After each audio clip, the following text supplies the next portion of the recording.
Hello world. I've noticed old patterns starting to reemerge.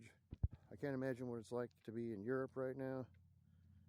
We have our own problems here in the United States, and we got plenty of them, but it's not the same. Just over in Europe, they have a lot of people coming in from the Middle East at once. Obviously, it's not very easy to survive in the Middle East, so they're seeking refuge. Understandable, you know. If I was in their shoes, I'd want to do the same thing. But Middle Easterners, they're used to their lifestyle, and they want to keep it. Understandable. Europeans, they're used to their lifestyle, and they want to keep it. Understandable. But I'm reminded when I was a child in the 80s, going to karate classes, and the principles we learned in the karate classes were from Japan. Every time I got a new belt, every time I tested, and I'd spar with somebody, and I would do some katas, I'd impress my teachers, and I'd get my new belt. I was very proud of myself, and I would learn these principles of respect that you wouldn't learn anywhere else. And I had no problem with it whatsoever. I had no problem with the Japanese. But I'd go to my grandma's house, and she was always talking about those damn Japs, because she remembers Pearl Harbor, right? So she had a different perspective in regards to the Japanese. How I saw the Japanese was based off of karate and the principles thereof. Good principles, right? Now I'm seeing a similar kind of pattern happen where, like I said, Middle Easterners are having a pretty hard time surviving in the Middle East. If I was them, I'd want to go somewhere else and seek refuge and not have to get blown to smithereens. But they're used to their lifestyle. But so are the Europeans. Europeans don't want to give up their lifestyle. And neither do people from the Middle East. So they're butting heads.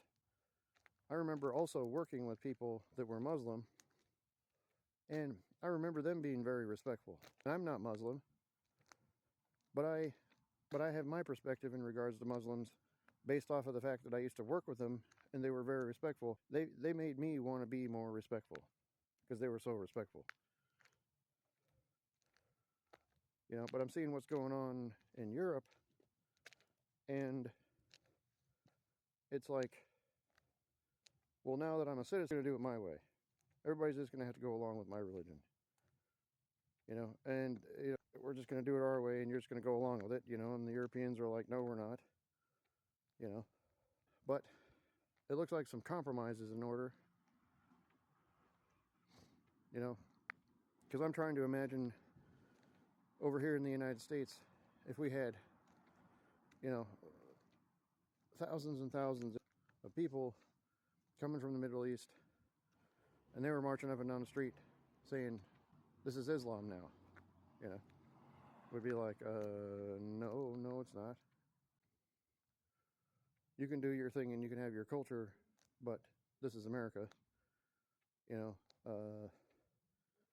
we have Muslims here, and over in Europe they have Muslims, and everything's been fine. All this time nobody had any complaints about Muslims,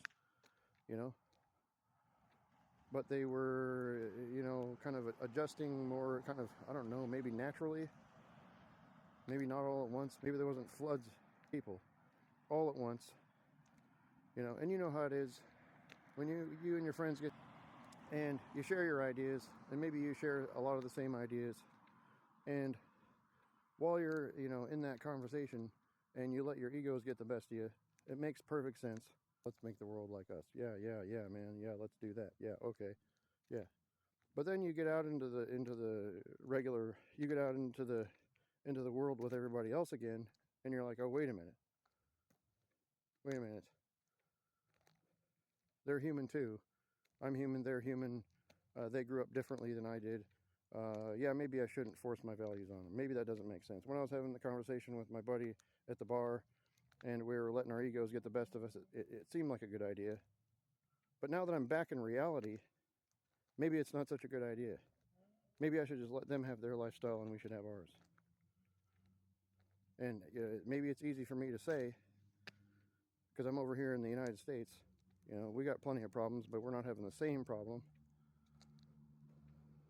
So it's easy for me to sit here and talk. But it seems to me like some compromise is in order. We all know that Christians and Muslims lived right next to each other for hundreds of thousands of years, and they did just fine.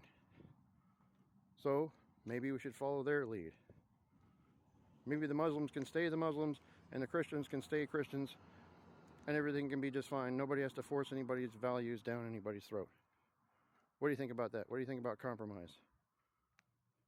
We've done it this far. How is it that Muslims and Christians have lived next door to each other all this time, and we've made it this far? How did we make it this far? Compromise. So, when you're, hanging out with your buddies and, and you're talking about making the world like you because your ways are better. Yeah, it seems like it's better to you. It makes sense to you because that's what you're used to. Maybe you should think about it a little bit. Maybe their way of life is just as normal to them as your way of life is to you. And their Christian way, and maybe some of them are not Christian, but you know what I'm saying? They're what they're used to, and it's what seems right to them because that's what they're used to. And the Muslims that come from Islam, maybe it makes perfect sense to them and seems right to them because it's what they're used to. Okay. So why can't we just keep doing what we've been doing and have Muslims and Christians living together and not have anybody try to force anything down anybody's throat? Why not? It's just an idea I wanted to put out there.